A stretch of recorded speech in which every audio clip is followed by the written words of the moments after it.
Bonjour et bienvenue dans le regard sociologique sur le podcast Au fil des parcours. Et aujourd'hui, nous partons à la rencontre d'un service un peu à part dans le paysage de l'accompagnement vers l'emploi des personnes en situation de handicap. Il s'agit de la permanence du JAR à Reims, avec Michel et une collègue du service. Nous allons découvrir comment cette structure liée au papillon blanc en Champagne agit au quotidien pour faciliter l'insertion professionnelle en milieu ordinaire. Au programme histoire, dispositif, travail partenarial et surtout accompagnement individualisé.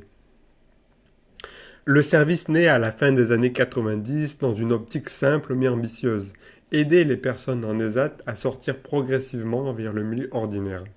Ce projet est d'abord une expérimentation menée depuis l'ESAT près d'Épernay. Menée depuis... Ce projet est d'abord une expérimentation menée depuis un ESAT. L'origine, c'était d'aider les personnes de l'ESAT à sortir vers le... L'origine, c'était d'aider les personnes de l'ESAT à sortir vers le milieu ordinaire à partir de financement de l'ARS. Rapidement, le progrès grandit. Rapidement, le projet grandit. Il s'ouvre à d'autres ESAT de la Marne, puis aux IME et s'intègre dans les réseaux de droit commun, la mission locale, le pôle emploi, le Cap emploi. Une évolution progressive à la fois territoriale et également partenariale. Permanence du Jard, ça veut rien dire en fait. C'était le nom du lieu, un jardin à Épernay, mais on a gardé ce nom car il était reconnu par les partenaires. Un nom atypique, devenu une marque. La permanence du Jard est aujourd'hui identifiée dans tout le département comme un acteur de terrain, à l'interface du médico-social et de l'insertion. En 2018, le service franchit une nouvelle étape. Il rejoint le dispositif Emploi accompagné, un projet national porté par l'ARS, le FIP et la GFIP. On a répondu à l'appel à projet fin 2018.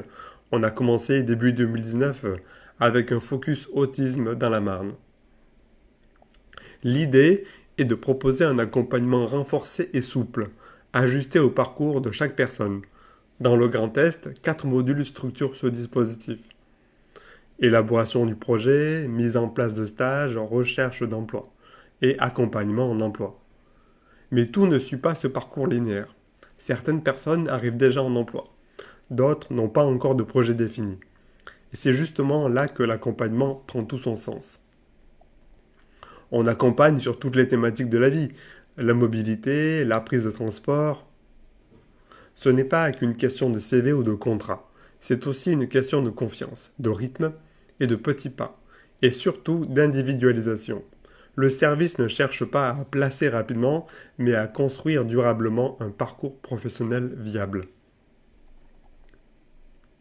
Chaque personne a des problématiques différentes, des handicaps différents. Il faut s'adapter.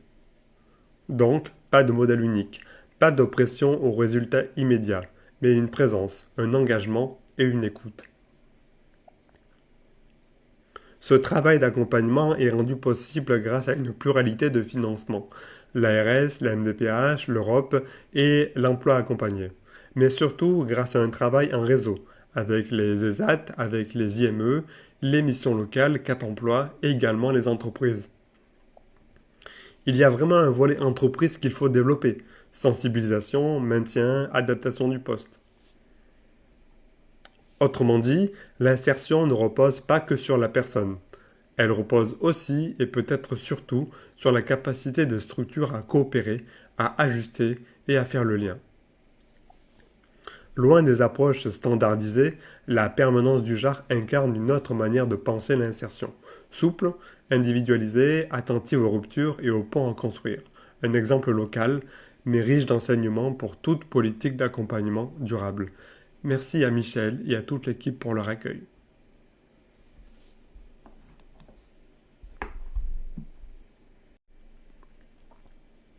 À la permanence du JAR, il n'y a pas de spécialiste attiré pour chaque type de handicap. L'approche ici est généraliste, mais localisée.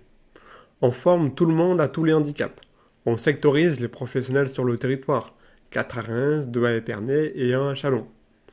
Un choix assumé qui suppose souplesse et adaptation permanente. Chacun doit pouvoir répondre aux besoins spécifiques dans une logique de proximité. C'est pas une ou deux personnes par accompagnant, c'est plutôt 20 ou 25. Les sollicitations sont nombreuses. MDPH, IME, Ulysse, SAVS, CESAD, Mission locale, la permanence du JAR fonctionne au cœur d'un réseau partenarial dense, avec des conventions, des échanges d'informations et un souci constant de coordination. Certaines personnes sont dans un entre-deux, trop autonomes pour rester en ESAT, mais pas encore prêtes pour le milieu ordinaire. Pour elles, un dispositif original a vu le jour, l'ESAT passerelle. On propose une orientation ESAT de 2 ans, mais avec notre accompagnement pour réparer une sortie vers le milieu ordinaire. Cette solution transitoire permet un ajustement progressif. Et bien que 2 ans soient courts, cette solution transitoire permet un ajustement progressif. Et bien que 2 ans ce soit court, cette période offre une vraie chance de projection. Sur les près de 200 personnes suivies, environ 20% accèdent aujourd'hui à un emploi en milieu ordinaire. En ce moment, Isabelle vient de décrocher 2 ou 3 contrats, parfois dans une entreprise adaptée et parfois via un stage. Le passage vers le stage et par le stage non rémunéré reste essentiel. Mise en situation, évaluation des capacités, confirmation ou réorientation du projet. Mais l'accompagnement ne se limite pas à l'individuel. La permanence du JAR organise aussi des ateliers collectifs, 7 au total, c'est-à-dire 3 sessions par an. Confiance en soi, hygiène de vie, techniques de recherche d'emploi, vie quotidienne, expression, mobilité et compréhension des milieux de travail. 5 de ces ateliers sont animés par des professionnels. 5 de ces ateliers sont animés par les professionnels eux-mêmes. Les 2 autres font appel à des intervenants extérieurs, comme Télécentre Bernon. L'enjeu est clair.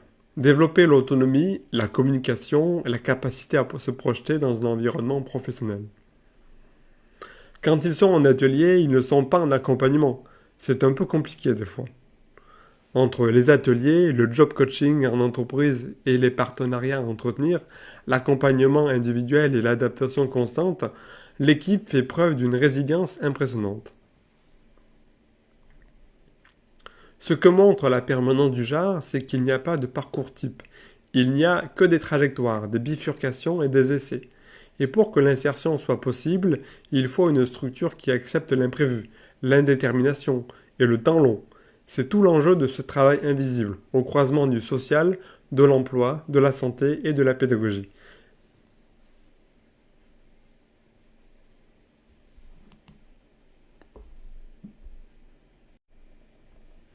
La relation aux entreprises ici se construit rarement par des appels d'offres ou des stratégies marketing.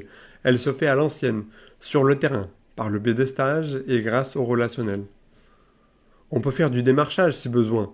Là, on a un petit jeune qui est rentré en boulangerie. C'était la première fois. Pas à pas, stage après stage, la confiance s'installe. Parfois une embauche, parfois un apprentissage, et parfois un échec aussi. C'est la vie réelle de l'insertion. On tâte, on avance, on essaye autre chose. Sortir de l'ESAT vers le milieu ordinaire, sur le papier, c'est un objectif. Sur le terrain, c'est une épreuve. Les discours des ESAT sont ambivalents, et ça fait peur. Il y a la peur du changement, la peur de perdre l'AAH, les doutes sur les compétences, et aussi parfois une réticence des établissements à perdre un travailleur efficace. On a de moins en moins de demandes d'ESAT. Le dispositif passerelle, c'est aussi un moyen d'aller vers eux. Même constat du côté des IME. Les jeunes y sont orientés, mais peu en ressortent pour aller vers l'emploi en milieu ordinaire. On nous dit souvent, les jeunes qu'on sort, c'est vers les ESAT ou les foyers de vie. Un changement de population, disent certains. Des profils plus complexes, avec davantage de troubles psychiques et ou moins d'autonomie. Mais cela interroge. L'inclusion est-elle toujours un projet ou devient-elle un rêve réservé à une minorité? C'est dans ce contexte que prend place l'enquête que je mène.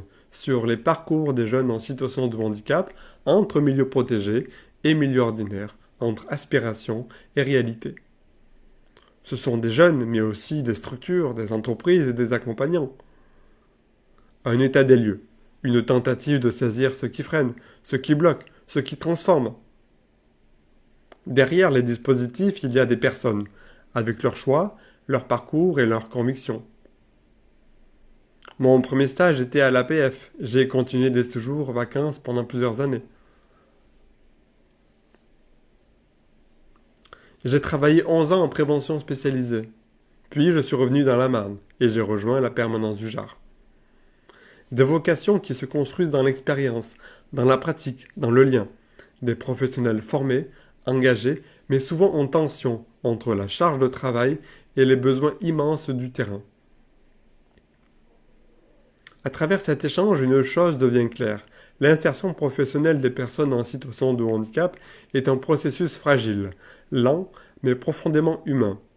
Elle repose sur des passerelles, sur des rencontres et sur des essais. Elle a besoin de structures, comme la permanence du Jard, capables d'agir au carrefour de la vie, du travail et de l'écoute et du territoire.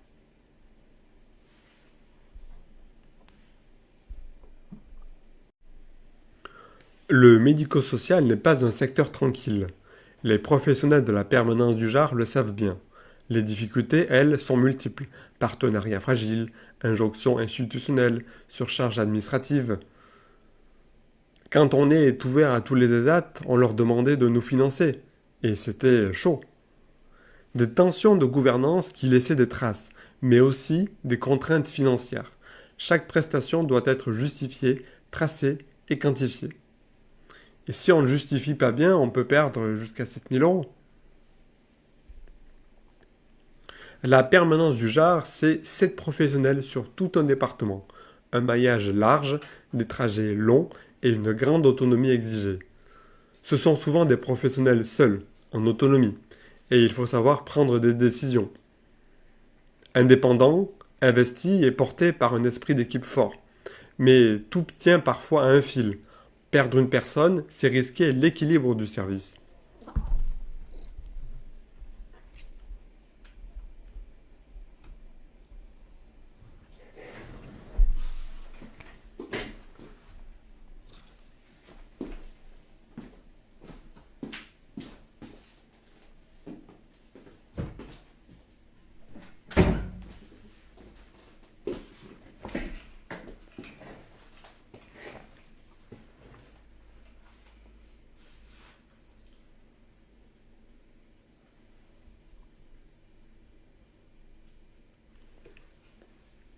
Le social, soit on y est fait, soit le social, soit on y est fait, soit on n'y est pas fait. Les métiers du social sont des métiers d'engagement. Mais l'engagement, pour durer, doit aussi s'accompagner de limites, de reconnaissance et de soutien. Les nouveaux arrivent motivés, mais parfois on sent qu'ils se disent attention.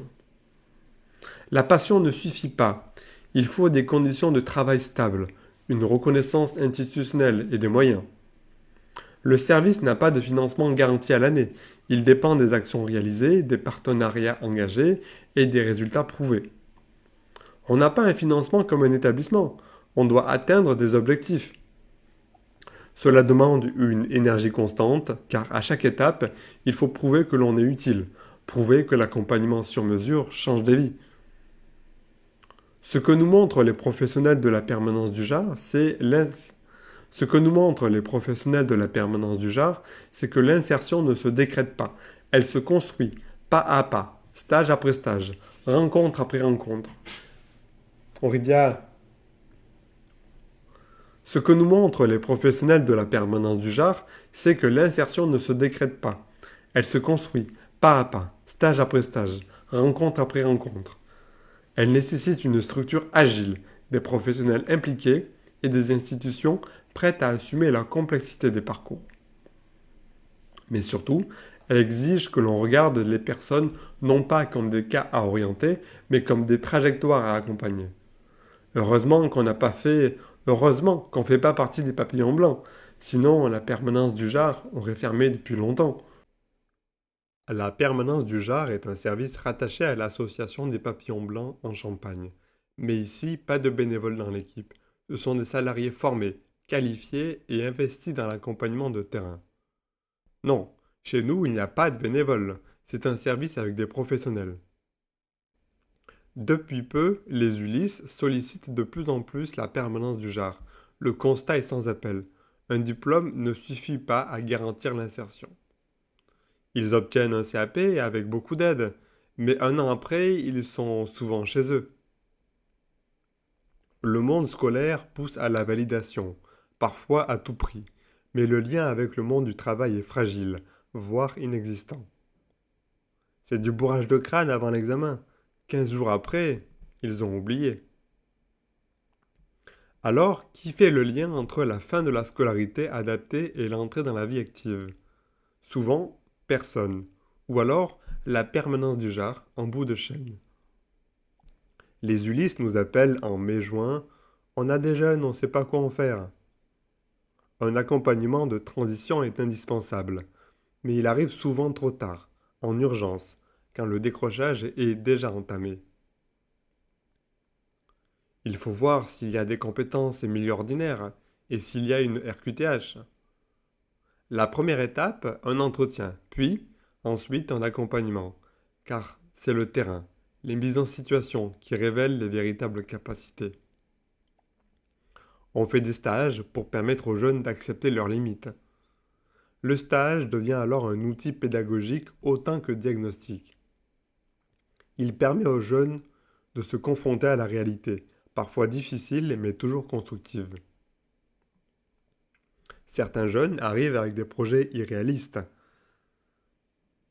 Le rôle de la permanence du JAR n'est pas de briser leurs espoirs, mais d'ouvrir les possibles, parfois en réorientant vers un ESAT mais en douceur. C'est la mise en situation qui permet de dire: tu as vu, tu y es arrivé ou pas? Une posture éducative, non autoritaire, fondée sur l'expérience, le respect du rythme et la co-construction. Ce volet sur notre série sur la permanence du JAR met en lumière une grande faille du système. Entre scolarité adaptée et emploi, il manque une passerelle solide, humaine et structurée. Et cette passerelle, des structures comme la permanence du JAR essaient de la construire, brique après brique, jeune après jeune. On fait beaucoup de stages. Je signe des conventions tous les jours. Toute personne accompagnée par la permanence du JAR doit disposer d'une reconnaissance de la qualité de travailleur handicapé, la fameuse RQTH. Sans cette porte d'entrée, aucun accompagnement ne peut être engagé. Il faut une RQTH et un projet en milieu ordinaire, sinon ce n'est pas notre rôle. Et si l'insertion échoue, l'équipe accompagne la personne vers une requalification, un retour vers un dispositif plus adapté, parfois les AT ou alors les AT passerelles.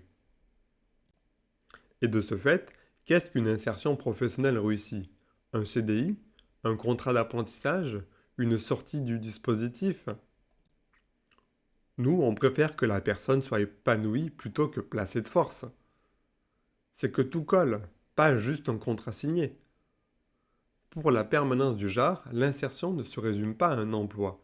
Elle inclut le bien-être, l'autonomie, la stabilité sociale et personnelle. Et parfois, cela prend du temps, beaucoup de temps.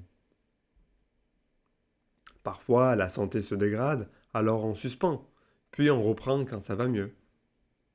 Le maintien dans l'emploi, les liens avec la famille, l'accès aux soins et la question du logement, de la mobilité et de la solitude, rien n'est ignoré.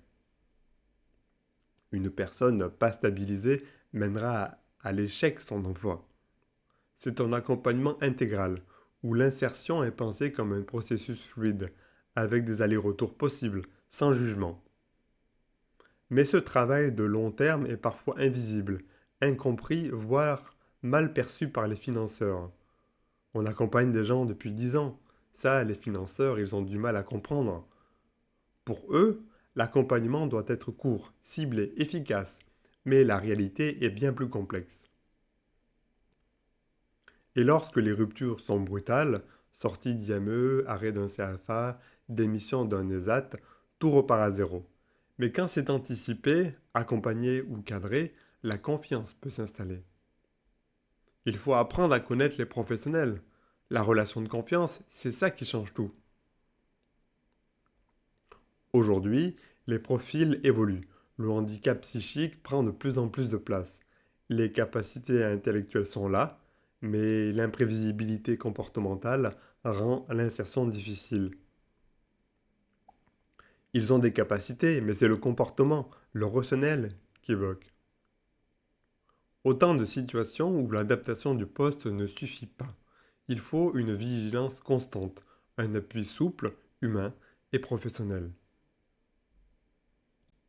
Cette partie nous rappelle une chose essentielle.